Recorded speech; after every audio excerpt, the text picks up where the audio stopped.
La Chine a publié 2 listes tarifaires sur des produits américains portant sur 904 produits agricoles. Cela signifie des droits de douane sur 90% des exportations agricoles américaines vers la Chine.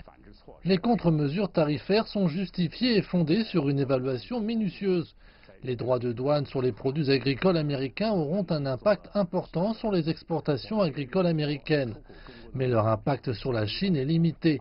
Nous en évaluons toujours les effets à un impact minimum sur les industries et les individus.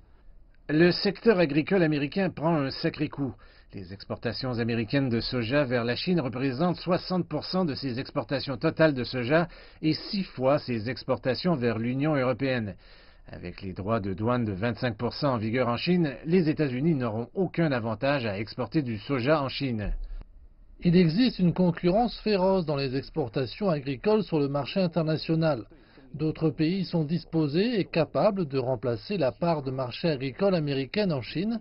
La Chine ne veut pas de guerre commerciale, mais les États-Unis continuent à intensifier les tensions commerciales. Nous devons prendre des contre-mesures.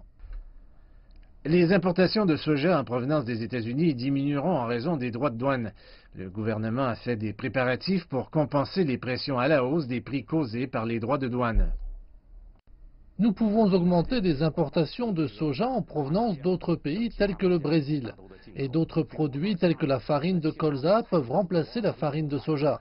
Nous avons confiance en notre capacité à garantir l'approvisionnement national. Les importations agricoles chinoises représentent 1/10 du commerce agricole mondial.